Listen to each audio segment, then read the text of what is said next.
Muhammad dan Abdul Rasuluhu. Semoga salawat dan salam terlimpahkan kepada Rasulullah SAW beserta pengikutnya ya Rabbal Alamin. Semoga negeri Republik Indonesia yang kita cintai ini menjadi negeri yang makmur dan sejahtera, rakyatnya sentosa, pemimpinnya adil dan bijaksana. Dalam kesempatan kali ini, atas segala anugerah dan nikmat dari Allah Subhanahu wa Ta'ala, mari kita sama-sama mensyukuri segala nikmatnya. Dalam kesempatan pagi ini kita masih bisa bersilaturahmi melalui streaming live ini. Kita akan melanjutkan bagian keempat ya, mengenai pembahasan putusan Pengadilan Perdata nomor 454 /PDT G /2016 PN.BDG. Selain daripada itu, silakan simak video-video kami yang lainnya ya. Ini merupakan seri keempat ya. Kita akan mengulas kembali kemarin pada halaman 80 hingga 89. Itu 80 sampai 89 ini diduga kuat. Ini salah satu bagian daripada jaringan pihak tergugat ya, yang diduga kuat ini melakukan rekayasa saling gugat, bukan gugatan ya. Nah, dari sini juga udah tampak kejanggalan di halaman 81, juga tampak kejanggalan bahwa aktivitasnya 1 Juni, namun pendaftaran di pengadilan gugatan itu 30 November ya. Ini 1 Juni 2016 pihak tergugat atau para pihak tergugat sudah beraktivitas. Ini di halaman 81 ya. Kemudian pada poin 3 juga dijelaskan terjadi kesepakatan antara penggugat intervensi dengan tergugat konvensi. Dalam hal ini tergugat 2 sebagai pembela insidentil. Nah, ini kan dilema ini, bagaimana disebut tergugat intervensi atau para tergugat konvensi, sedangkan gugatan sendiri belum ada ya. Tanggal segini gugatan belum ada ya. Silakan periksa di halaman 28 putusan pengadilan negeri bahwa pendaftaran didaftarkan di pengadilan negeri itu tanggal 30 November ya. Lain daripada itu ada juga yang mengemukakan tanggal 28 November, sedangkan ini tanggal 6 November disebut tergugat. Nah, ini kan udah nggak sinkron ya. Dari sini udah banyak rekayasa. Jadi konflik agraria itu salah satu modus jaringan mafia tanah untuk melakukan klaim. Nah, di sini ya. Oke, ini ada pihak yang Raminten, Samsul Maparepa dan lain sebagainya, dan diduga juga ada oknum-oknum praktisi hukum, oknum aparatur negara dan pati ya. Di halaman 80 hingga 89 silakan periksa. Dan bahkan juga di halaman 88 tergugat 334 dalam hal ini kuasa Dishub atau kuasa Terminal Dago juga mengemukakan bahwa para pihak tergugat maupun penggugat itu pada kesimpulannya bertentangan dengan laporan BPN. Kemudian dari sini juga kita akan membahas mengenai dasar-dasar hukum atau pertimbangan pengadilan atau dalam hal ini hakim. Namun penting juga kami jelaskan terkait kasus ini, kami merasa judik fakti tidak berperan secara maksimal, yang mana ini diduga rekayasa saling gugat, kolisi saling gugat.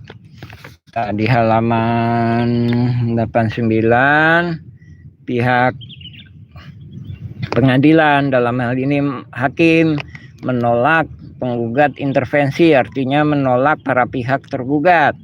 Namun ini nggak mendalilkan penggunaan alas hak egendom hak barat itu jatuh semuanya. Jadi pihak tergugat itu masih juga menggunakan alas hak egendom hak barat, yang mana melalui jalur simongan Yayasan Nema alias Nyonya Nini Karim. Itu juga alas hak egendom hak barat.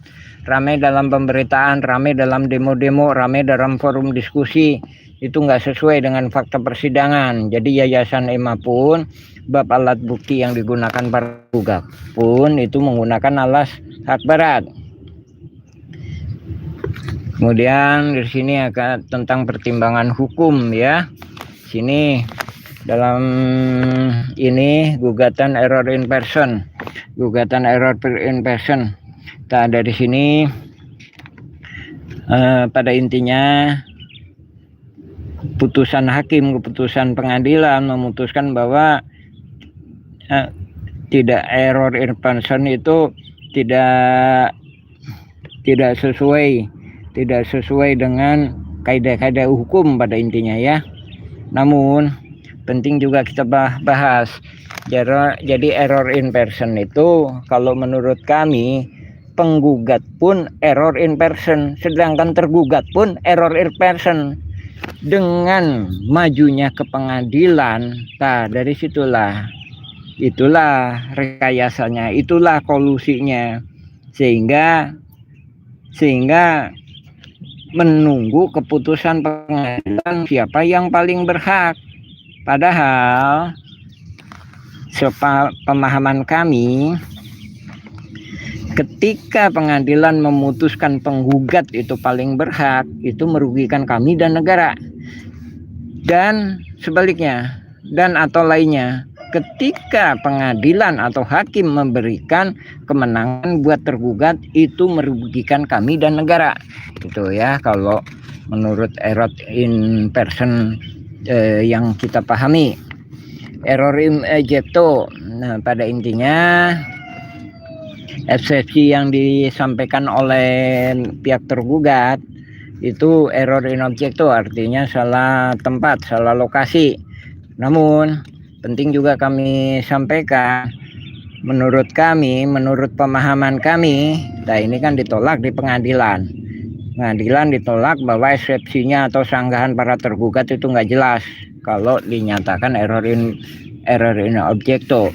Namun menurut kami kedua belah pihak ya memang error in objecto. Nah, dari sini ini juga penting juga kami tekankan bahwa pengadilan atau hakim menurut kami nggak berperan secara maksimal judik faktinya. Dalam hal ini error in objecto itu ini gugatan 6,3 hektar di Dago Los. Itu artinya kayak gini kalau kita pahami. Gugatan 6,3 hektar di pasar yang luasnya hanya 0,5 hingga 1 hektar. Nah, itu error in objecto-nya ya. Itu kesalahannya ya. Namun kedua belah pihak ini membuat error in objecto kedua belah pihak, bukan hanya penggugat ya. Jadi tergugat pun error in objecto. Para pihak tergugat mengemukakan 6,9 hektar itu ada di Dago Los atau ada di RW 02. Itu kalau kita pahami artinya gini, 6,9 hektar itu berada di wilayah pasar yang mana luasnya 0,5 hektar hingga 1,9 hektar. Nah, itu juga kan udah janggal. Dari sini kami mengemukakan bahwa pihak judik fakti dalam hal ini nggak berperan secara maksimal. Terus kemudian kita bahas halaman 83 ya. Di sini gugatan para penggugat non lithium litis konsortium, artinya kurang pihak. Nah, penting juga kami jelaskan, dalam hal ini pihak pengadilan menganggapnya ini tidak irrelevan. Jadi pihak tergugat kan mengemukakan bahwa kenapa nggak melibatkan the match. Nah, dari sini kami juga mengemukakan bahwa gugatan para penggugat itu kurang pihak, sedangkan pihak tergugat pun kurang pihak. Nah, dari sinilah kolusinya, dari sinilah rekayasanya, gitu ya. Nah, ini misalkan kurang pihak itu, jadi banyak warga kampung Cirapuhan itu gak dilibatkan. Nah, dari sini, jadi gini, mendalilkan adegium ini pihak tergugat itu bukannya untuk menghadapi, tapi diduga kuat untuk saling berkolusi, gitu ya. Kita simpulkan lagi ya. Jadi pengadilan dalam hal ini nggak memahami betul apa yang dikemukakan dan apa esensi yang terjadi, gitu ya, esensi yang terjadi. Jadi ini diduga kuat bukannya kasus perdata, namun kasus pidana. Kasus pidananya itu ketika ada dua belah pihak tak punya masalah. Jadi tak punya masalah itu artinya kayak gini, esensinya tak punya masalah. Penggugat dengan tergugat utama dan jaringannya itu pada intinya nggak punya masalah. Namun kemudian dibawa ke pengadilan, nah itulah masalahnya. Jadi eksepsinya ini untuk bukan esensinya bukan untuk saling berhadapan, namun diduga kuat untuk saling berkolusi, yang mana targetnya memberi potensi kemenangan untuk para penggugat sebagai target utama. Kemudian dan atau memberi kemenangan para pihak tergugat dengan eksepsi dan bab alat buktinya. Jadi kedua belah pihak itu berpotensi untuk mengalihkan kampung Cirapuhan RW 01 dijadikan sebagai objek yang berkolusi, baik itu penggugat menang maupun tergugat menang. Nah, adapun kurang pihak, ini salah satu mengemukakan kurang pihak ini kami duga kuat sebagai bukan untuk menghadapi tapi untuk berkolusi. Ini juga tergugat sendiri juga kan paham kurang pihak, namun dia melibatkan pihak-pihak lainnya lagi yang nggak jelas. Lain daripada itu juga dia tidak melibatkan pihak-pihak lainnya yang jelas, bahkan juga tidak melibatkan Iwan Surjadi, komisaris PT Batu Nunggal, atau lainnya Dedi M. Saat. Nah, dari situlah sebagaimana sering kami ungkapkan bahwa pada intinya dalam kasus sengketa rekayasa saling gugat ini pada intinya ada 4 pihak. Jadi 4 pihak ini dibagi dalam 2 bagian. Satu bagian bersidang, sementara bagian lainnya dikondisikan untuk tidak bersidang. Yang bersidang itu pihak itu terdiri dari pelaku dan korban. Sementara yang tidak bersidang pun terdiri dari pelaku dan korban. Yang bersidang terdiri dari pelaku diduga kuat itu penggugat, tergugat, dan jaringannya. Nah, sementara korban itu beberapa tergugat tertentu. Lain daripada itu, yang tidak dikondisikan untuk tidak tergugat atau tidak dilibatkan dalam bersidang terdiri juga dari 2 hal atau 2 pihak. Satu pelaku, kedua korban.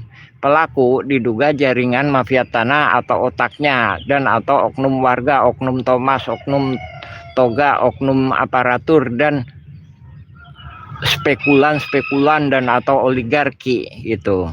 Sedangkan korban ini ada yang udah memiliki SHM dan ada juga yang sudah diintimidasi dan atau dihalang-halangi haknya, gitu ya. Jadi ini judik fakti paham betul mengenai kondisi ini. Memang ini kasus yang sangat rumit, sehingga kami mohon doa dan dukungannya untuk mengungkap, membongkar jaringan mafia tanah ini dengan rekayasa hukum. Jadi konflik agraria menurut kami digunakan sebagai modus, sebagai cara untuk melakukan penyerobotan tanah, bahkan termasuknya dengan masuk ke ranah hukum, gitu ya. Terus ini ya, selanjutnya 93, para penggugat tidak mempunyai kapasitas untuk mengajukan gugatan. Ini dalil ini diungkapkan oleh para tergugat ya. Jadi ini eksepsi atau sanggahannya. Nah, ini kemudian ditolak oleh pengadilan. Namun menurut kami para penggugat tidak mempunyai kapasitas untuk mengajukan gugatan. Sebaliknya, para tergugat pun tidak punya kapasitas untuk menyanggah gugatan.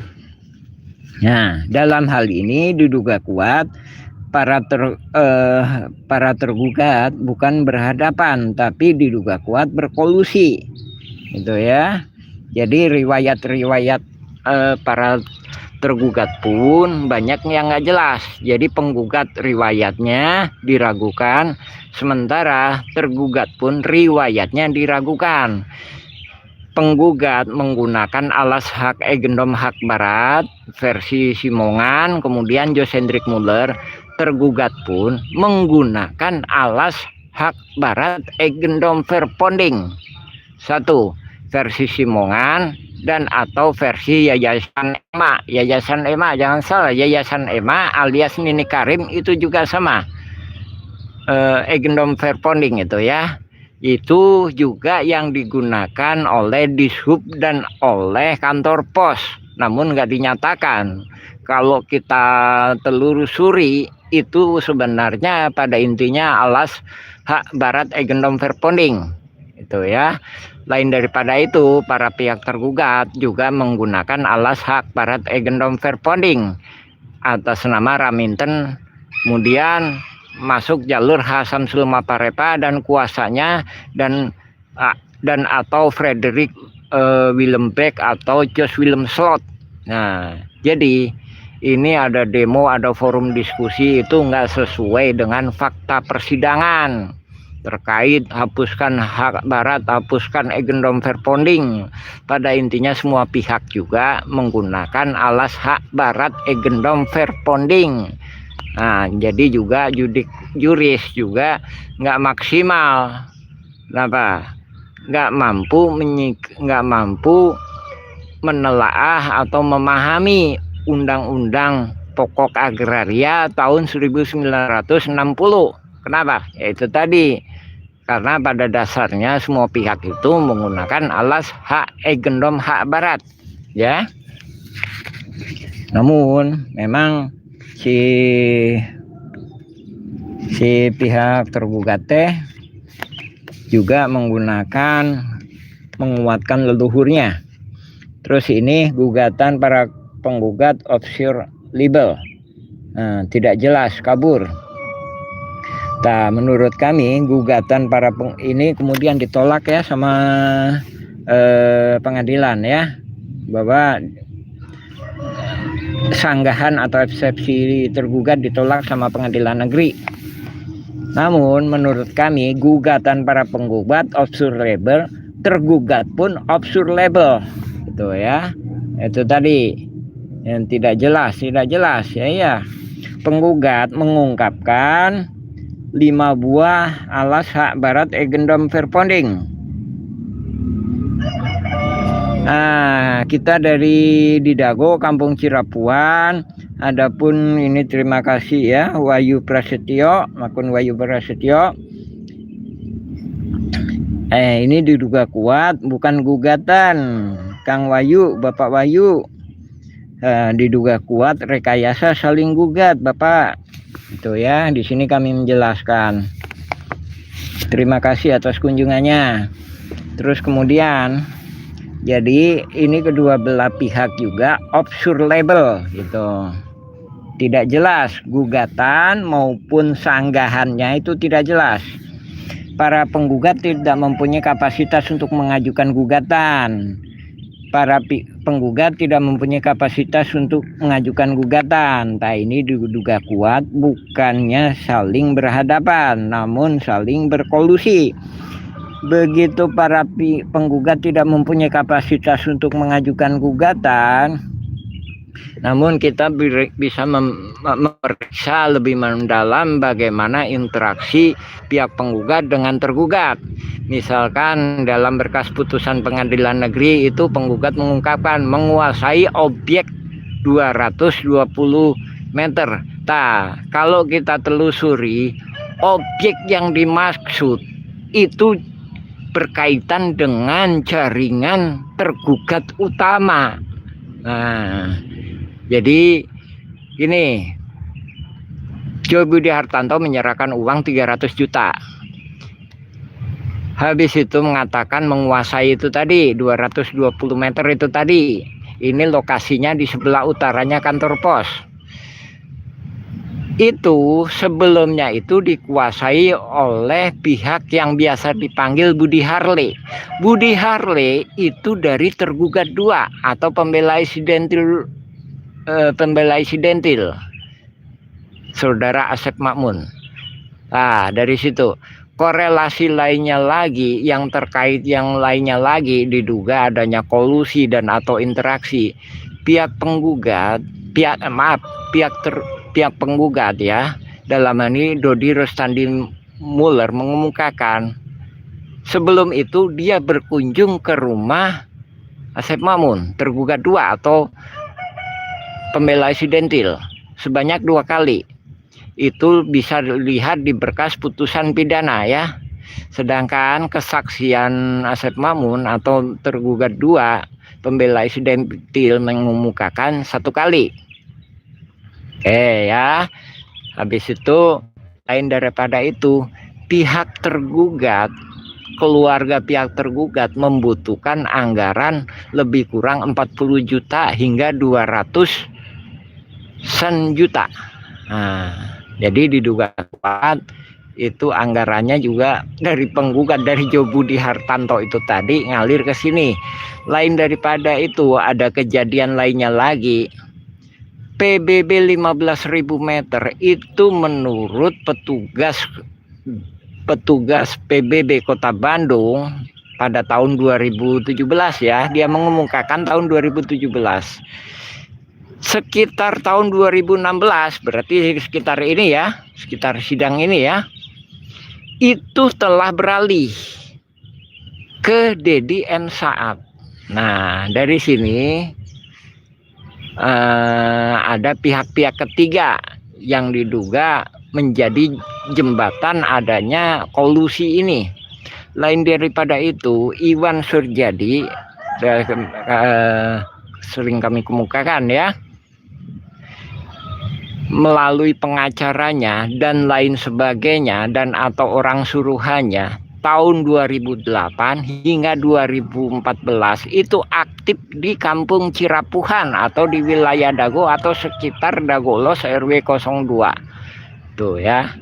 Jadi 2008 hingga 2014 dan atau 2015 dan atau sampai seterusnya. Nah, dari sini ada interaksi ya yang diduga ini kolusi atau bekerja sama. Jadi pada intinya diduga kuat. Kenapa saya sampaikan 2015 itu ada pihak-pihak oknum yang berinteraksi, berkorespondensi lewat surat dengan Iwan Surjadi yang dikenal sebagai komisaris PT Batu Nunggal. Nah, silakan periksa juga tahun 2014 juga ada yang melaporkan atau mengadukan bahwa si ini kebal hukum, kenapa nggak diurus gitu ya.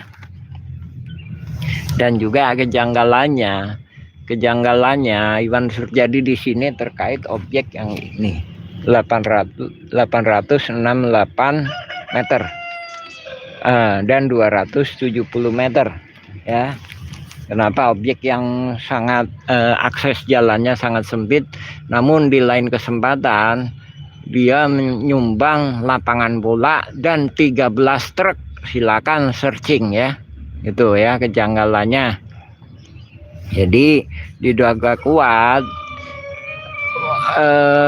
motifnya ya ini membiayai rekayasa saling gugat. Ini diduga kuat terlibat dalam membiayai rekayasa saling gugat ini ya.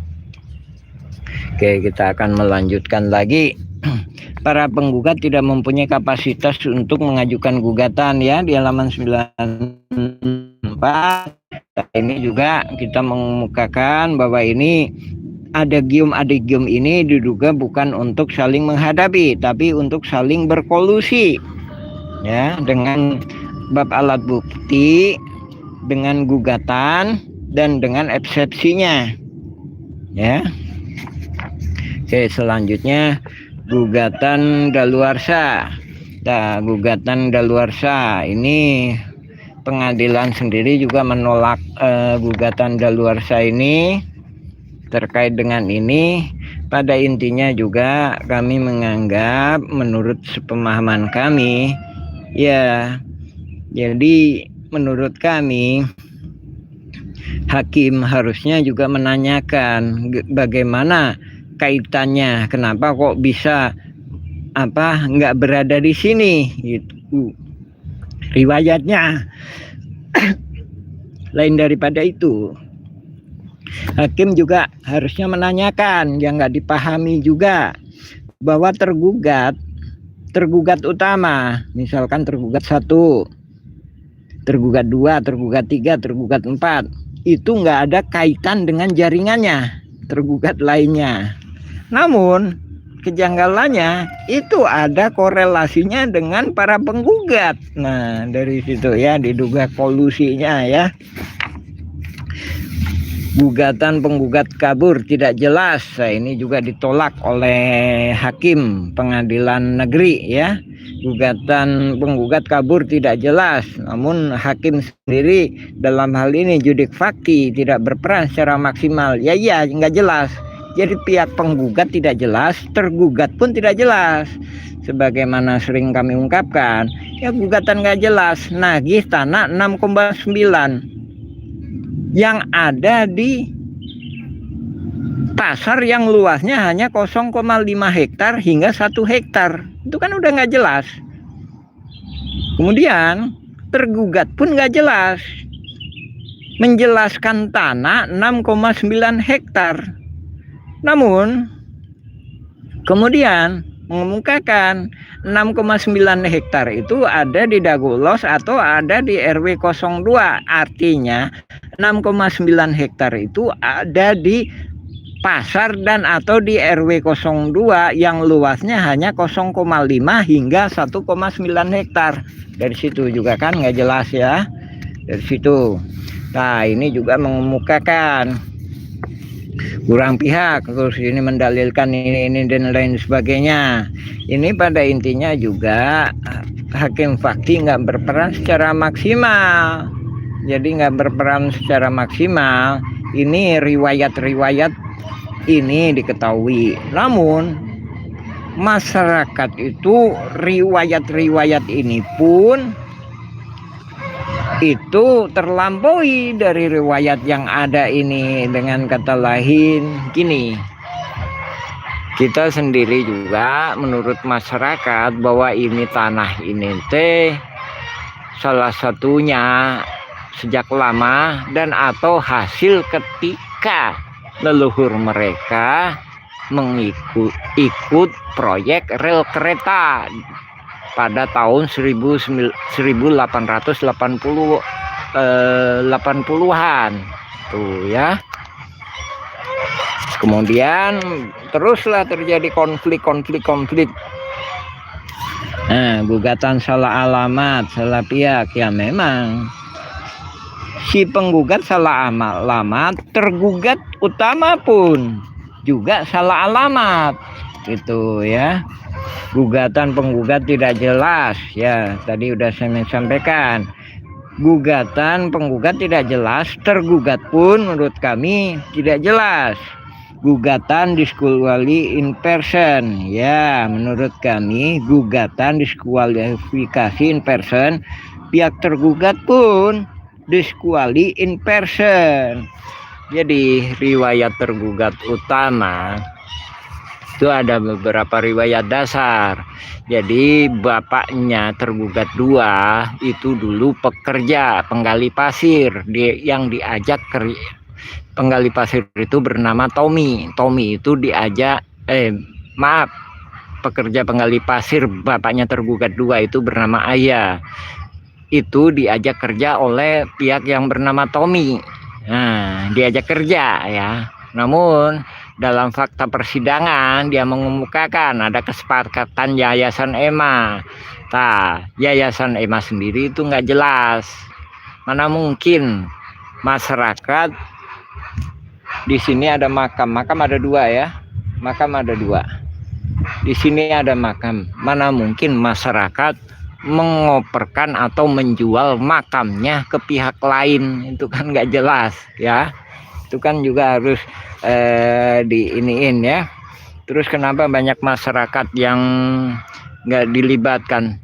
Ya memang ini diduga kuat rekayasa saling gugat gitu.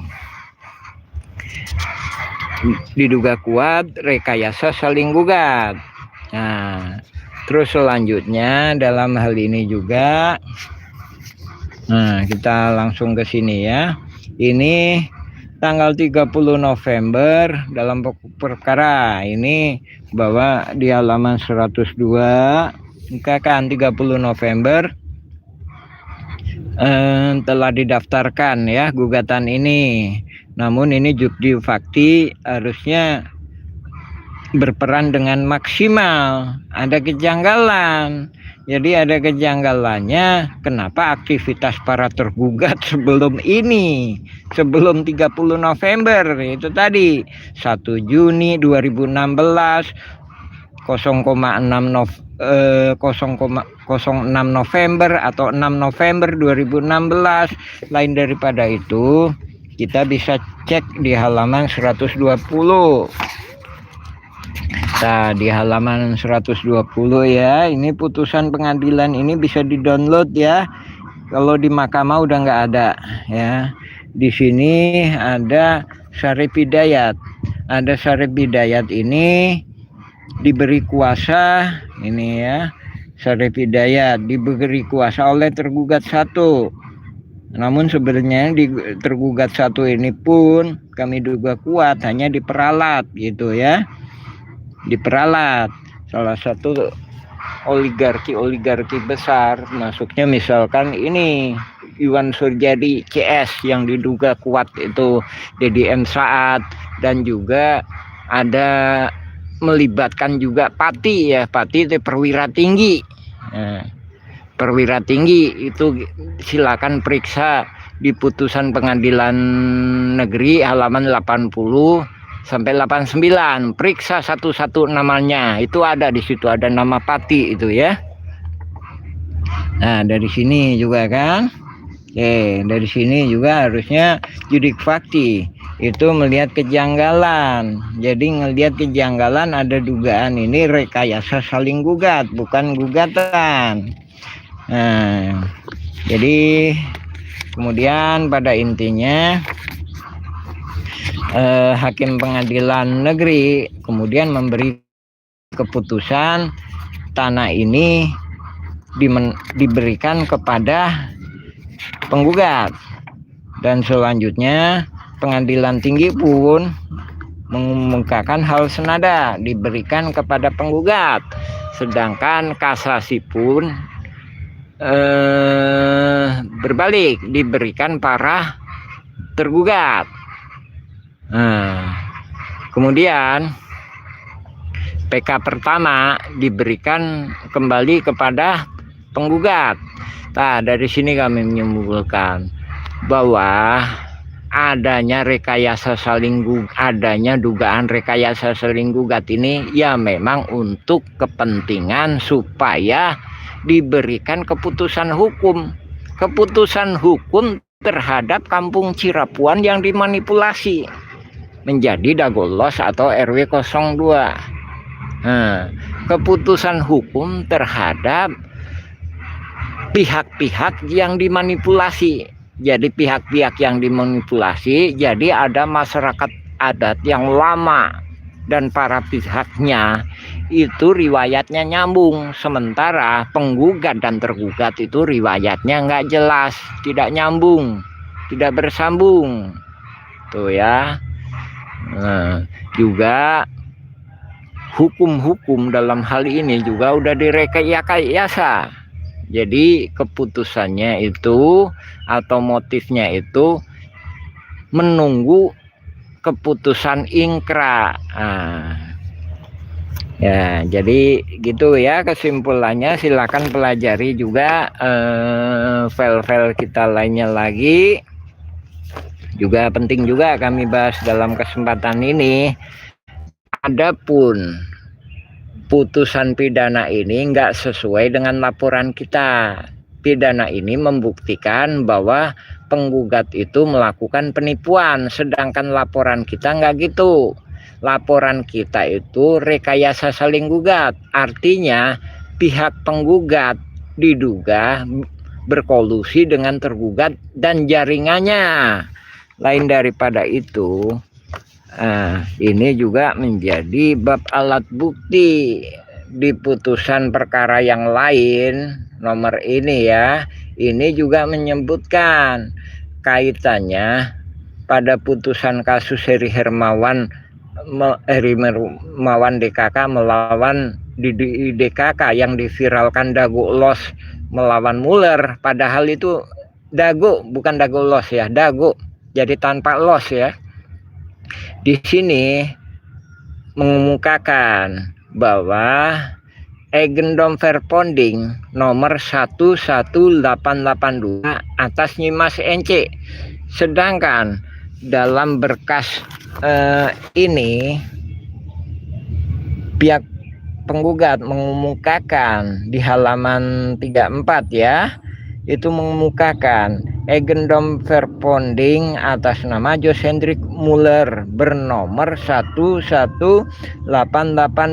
Artinya apa? Diduga kuat ini bukan jaringan yang ecek-ecek, tapi jaringan mafia tanah yang besar, jaringan mafia tanah tingkat nasional. Silakan searching Nyimas NC. Jadi Nyimas NC itu menurut informasi pemegang hak Eigendom Verponding yang paling gede. Bahkan kasus-kasus di luar Jawa pun, bahkan di dalam Jawa pun banyak ya. Jadi ini harapan menjadi pelajaran penting buat pemerintah ya. Jadi jaringan mafia tanah ini, konflik agraria itu menjadi modus, menjadi surga bagi jaringan mafia tanah ya. Jadi begitu dia masuk pengadilan, dia udah mengkondisikan. Nah, ini juga rame kan, banyak kasus-kasus di pengadilan. Jadi penjahat juga diduga kuat penjahat itu juga berani mengemukakan, ini kan negara hukum, harus diputuskan dihukum. Nah, namun di balik itu ada esensinya yang mana pada intinya mereka masuk ke ranah hukum bukan nyari kebenaran, namun mereka berani masuk ke ranah hukum karena mereka sudah mampu mengkondisikan atau merekayasa hukum. Jadi oknum-oknum praktisi hukum, aparatur hukum sudah mampu dikondisikan atau kolusi, korupsi, nepotisme terkait dengan hal itu ya. Sehingga banyak kasus ya, misalkan di Tangerang, di Bekasi dan lain tempat, di lain sebagainya. Jadi semuanya, sedangkan di kasus Dagolos ini itu diduga kuat bukan gugatan, namun rekayasa saling gugat. Bahkan dengan adanya rekayasa saling gugat itu, berkas-berkas gugatan itu menjadi barang bukti. bukti, ya, menjadi barang bukti tindak pidana itu. Ya, jadi ini bukan kasus kecil tapi kasus besar. Jadi nomor agendum verponding dalam sini juga ini bahkan di halaman sini ini ada pihak yang menghadapi nah ini terkait jalangan Insinyur Haji Juanda nomor 166. Silakan periksa online ya. Nih Mas NC ya, ini banyak ini.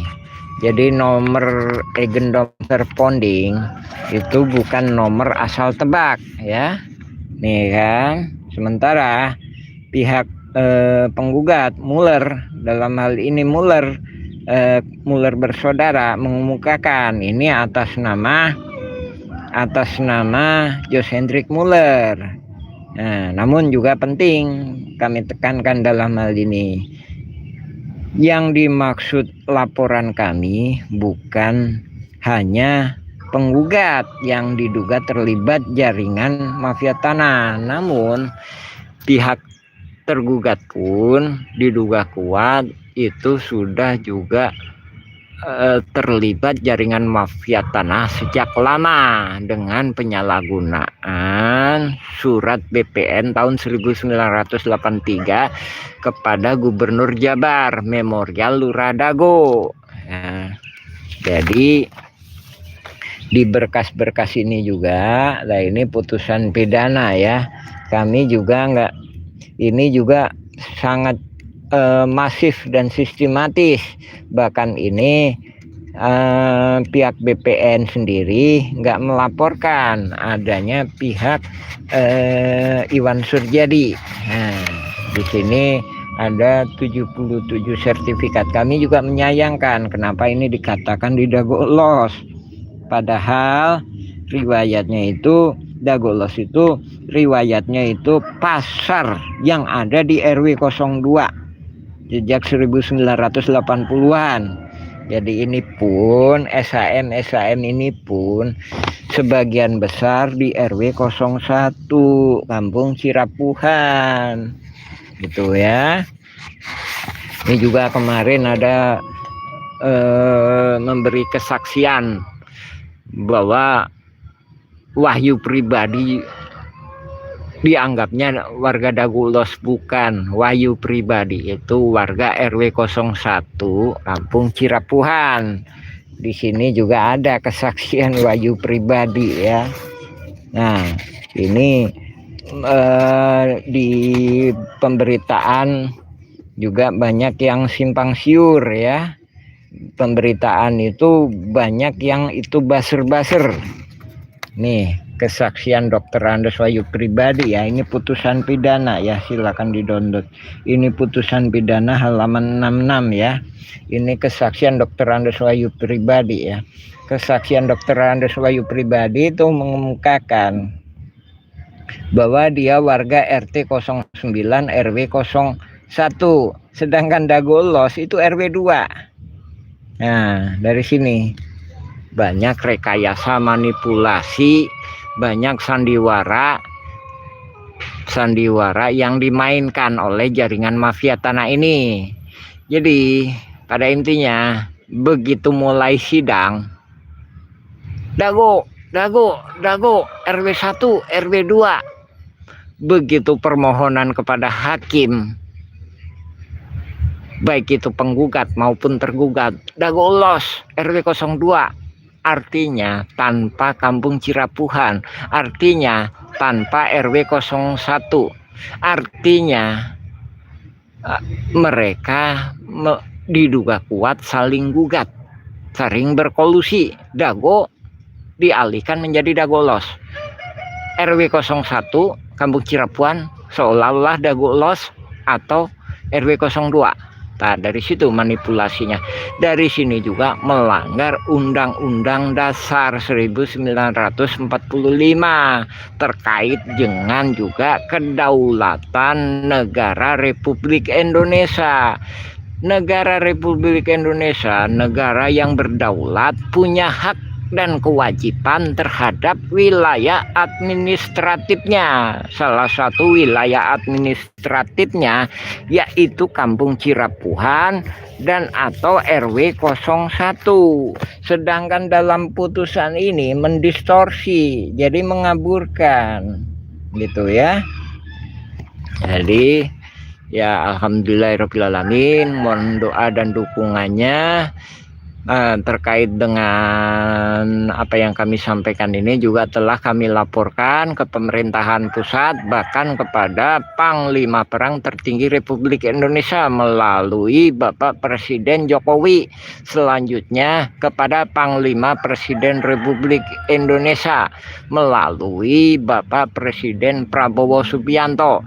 Bahkan juga kemarin kita sudah mendapat tanda terima dari Sekretaris DPR terkait surat kami sudah diterima oleh Komisi 1 terkait dengan masalah keamanan, terkait dengan diduga kuat adanya keterlibatan PATI, aparat penegak hukum, PATI perwira tinggi. Juga Komisi 2 terkait masalah pertanahan, Komisi 3 terkait masalah hukum ya, yang diduga kuat ini adalah bagian dari rekayasa hukum. Lain daripada itu terkait juga dengan Komisi 11 mengenai masalah keuangan dan atau pencucian uang. Juga Komisi 13 terkait dengan masalah HAM. Jadi juga ini juga banyak oknum-oknum praktisi HAM juga banyak. Bahkan juga oknum-oknum praktisi anti korupsi dan lain sebagainya. Silakan ikutin channel kami, silakan bisa di-download video-video kami. Lain daripada itu PDF-PDF kami silakan di-download, ada di Slideshare atau di script atau di banyak di PDF-PDF itu ya. Silakan cek versi kasus Dago versi Muhammad Basuki Yaman. Silakan searching di Bing. Silakan searching di Bing AI ya. Ya alhamdulillahirobbilalamin. Terima kasih, mohon doa dan dukungannya. Semoga Allah menjadikan wilayah Indonesia ini makmur sejahtera, lepas dari mara bahaya dan bencana. Semoga kita semuanya menjadi hamba-hambanya yang soleh,